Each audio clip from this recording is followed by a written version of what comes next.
Hey, what's up?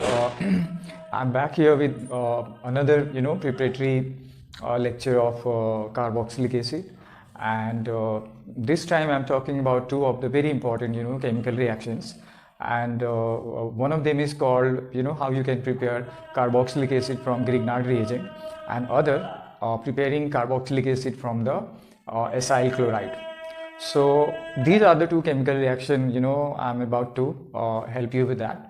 And after that, it's going to be one more lecture in order to complete the preparation of the carboxylic acid. I believe there were so many equations, so that's why I've been doing this for last 2, 3, or 4 lecture. Anyway, let's take this one because it's going to be a short one, so you don't need to spend that much of time here. So what this is, like I said, I'm talking about Grignard reagent right now. Grignard reagent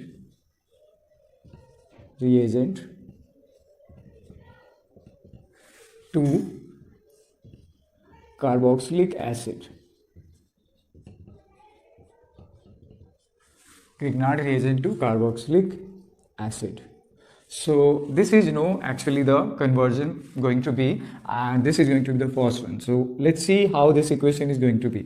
In case you remember, then you definitely have no problem coming to the formula of Grignard reagent. It's like RMgX, right? And what you have to do, you have to react the Grignard reagent with the dry ice, right? So dry ice, what the dry ice is, you probably know that it's the carbon dioxide, right? So we need to expand it so that I can help you with the mechanism of the reaction. So this is your dry ice. So what happened here, when you treat the Grignard reagent with the dry ice, actually you do know that when the bond between alkyl group and magnesium breaks, this will come out as a positive charge. This will come out as a positive charge, and this alkyl will be forming a negative charge, right? Because magnesium has a valency of +2 while the halogen has a valency of -1. So overall it's +1. So that's why I'm writing +1 here, and there it's going to be a -1 here, right?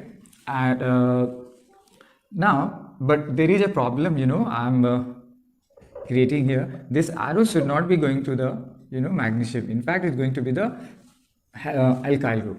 What happens? You have to break one of the bond here.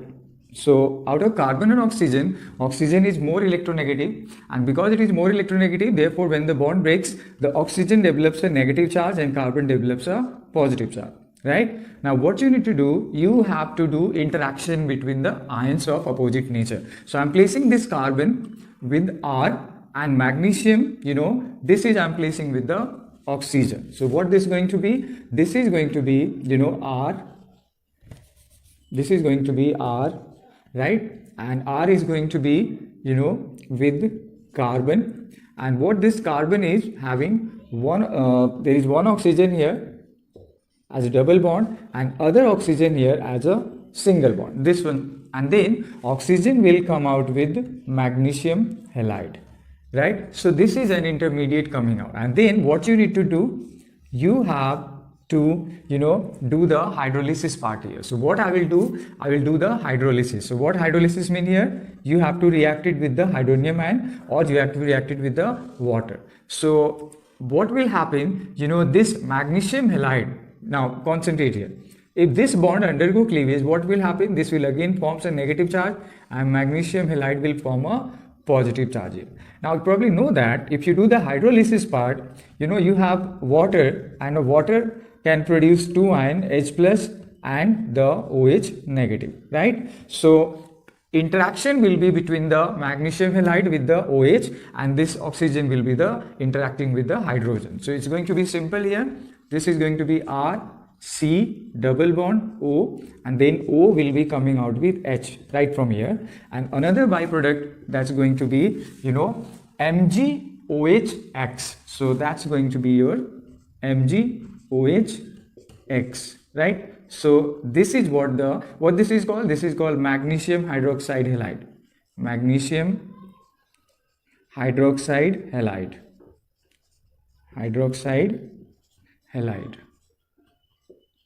And what this is your carboxylic acid. So I hope this was not that very strange.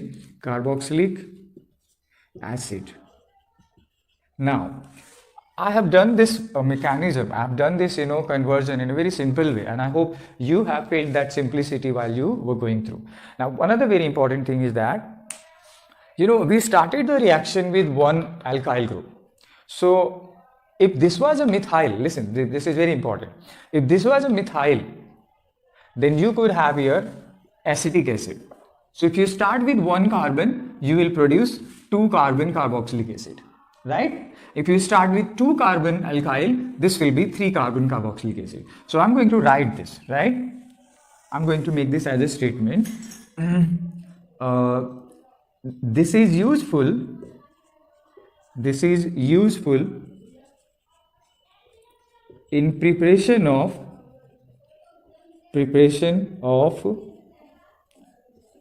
carboxylic acid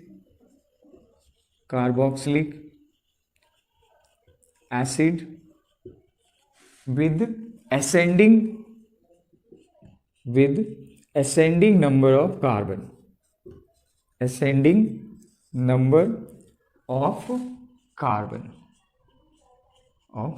What that mean?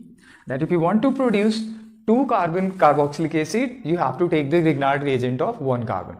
And if you wish to prepare carboxylic acid of 4 carbon, then you have to start here with 3 carbon, Grignard reagent, right? And so on. So I hope this was not that very strange and very, easy it was. Now let's go through the another reaction, which is, I said earlier, going to be acyl chloride. So this time, going to be acid chloride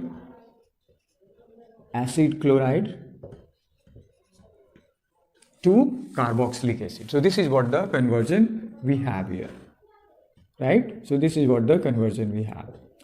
Now let's take the equation and try to get it through. You probably know that this is the formula of acyl chloride.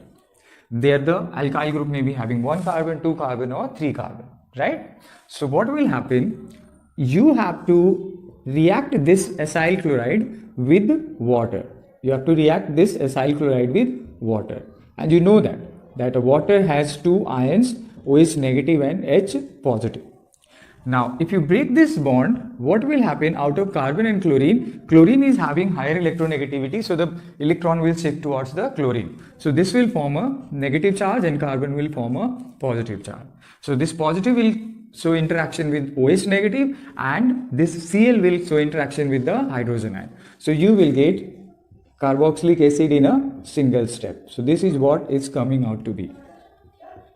So this is your carboxylic acid. And another byproduct, what is going to be? HCl here, right? So this is how you can prepare here. And what's the difference coming out? When you compare acid chloride with the Grignard reagent, you will obtain exactly the number of carbon in the carboxylic acid, that you have in the acyl chloride. It's not giving extra number of carbon, right? So that is the very important difference here you have to concentrate. Let me repeat back.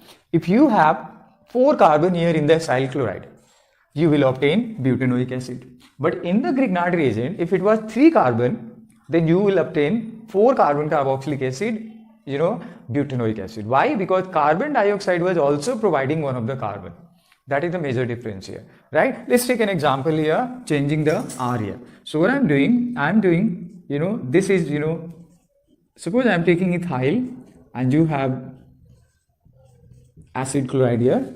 So like I said, this reaction is taking place in presence of, water, and what water has, this is the 2 ion water has.